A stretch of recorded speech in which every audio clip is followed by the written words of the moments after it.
Նորմալ եղբայր։ Պարոն Փաշինյան, երկու հարց կարելի է ձեզ։ Իհարկե։ Ինչ հետաքրքիր է, դուք ո՞նց եք կարծում Հայաստանի Հանրապետությունում ուժեղ դուխով կամ հպարտ քաղաքացի մնացել է։ Իհարկե, լիք։ Հա։ Չէ՞ բացի ձեր ղեկավար Դուք օրինակ։ Ես вообще դուխով չեմ Ինչի՞ չի զգացում արդեն հպարտել չեմ։ Ինչի՞։ Ես իմ երկրում իմ քաղաքում դուխով ու հպարտ Ինչի՞։ եմ։ Բայց դրսերը ոչ դուխով են, ոչ էլ հպարտ։ Դրսերը ինչ կապ ունի, ամեն երկրի իր քաղաքացուն պետք է դուխով հպարտ լինի, դրսում քաղաքացին ինչի պետք է դրսով։ Մենք մեր երկրում հպարտ ենք, դուխով ենք։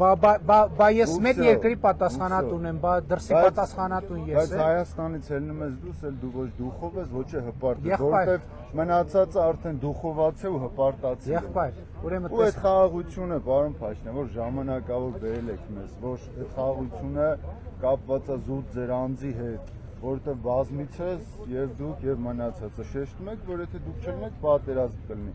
Բայց արդյոք մեզ պետք է այդպես խաղաղություն, եթե մի անձի հետ է կապված այդ խաղաղությունը։ Աստված ոչ ասցե, ես երևի թե այդ ձեր ասածից հետո ամեն օր աղոթում որ ձեզ բան չլինի, հանկարծ կռիվ չլինի։ Բա որ Աստված ոչ անի ձեզ մի բան լինի։ Էլ всё, հա, խաղաղություն չի լինի։ Որ ավարտեք ես կարձականք եմ։ Ավարտեցիք, վստահ եք։ Առաջին ամեն քաղաքացի դուխով ու հպարտ պետք է լինի իր երկրում։ Ուրիշ երկրում դուխով ու հպարտ պետք է լինի երկրի քաղաքացին։ Մնացած երկրում մենք հյուրի կարգավիճակում ենք եւ դուխով ու հպարտ լինելու շատ լուրջ սահմանը, այսինքն որ մեկը գա մեր երկրում, մեկը գա ստեղ ուրիշ երկրից, իրան դուխով ու հպարտ պահի ձեզ դուր կգա։ Սաղը գալի պահում է։ Դրսինները, դրսին ով է գալիս, ով չի գալիս, ով օրինակ ով է գալիս։ Պարսիկները, Իրան գալիս են դուխով հպարտ են պահում։ Իրան գալիս Նոր տարվա գիշերը Երևանում մենակ իրանք էին դուխով ու հպարտ նոր տարի անում։ Ոչ, դուք որտեղ եք եղել նոր տարվա գիշերը։ Որտեղ եք եղել դուք։ Եվ որ Երևանում որտեղ ես հրապարակում կանգնած եմ եղել։ Այնտեղ 90% եղել են Հայաստանի քաղաքացիներ եւ հյուրերը պահել են հյուրի նման, տանտերերը պահել են տանտիրոջ նման։ Ինչ վերաբերում է խաղաղությունը, ումից է կախված։ Մենք ընտրություններում հանդես են գալիս ժողովրդին ուղղված տեր կանգնիր խաղաղությանը կարգախոսով։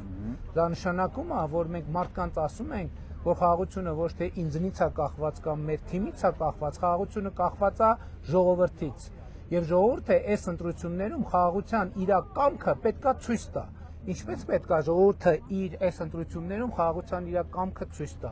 Իր կամքը պետք է ցույց տա, որ հանդես գալով խաղաղության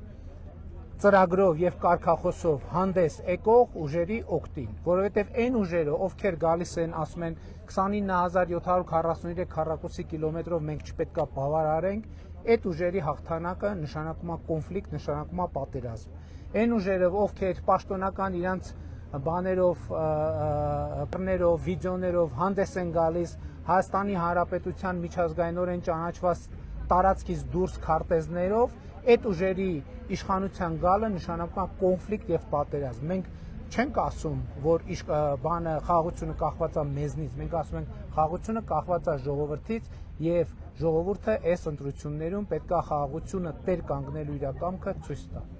Լավ է եղբայր։ Իսկ ո՞նց եք մտածում։ Այս գնով խաղաղությունը ինչ գնով։ Նորմալ է։ Ինչ գնով։ Ինչ գնով որ այս խաղաղությունը միշտ խաղաղությունը ձեռք ենք բերել, անկախություն ենք ձեռք բերել, պետություն ենք ձեռք բերել, մենք ֆորպոստից, մենք վասալից, մենք հպատակից դարել ենք պետություն, դարել ենք քաղաքացի։ Չէ, ինչ գնով։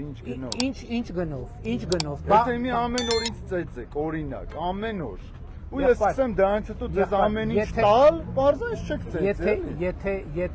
Եթե շվեյք էլ եմ ասում էր, եթե իմ մորաքույրը տղամարդ լիներ, ես նրան քեռի կասեի, լավ է։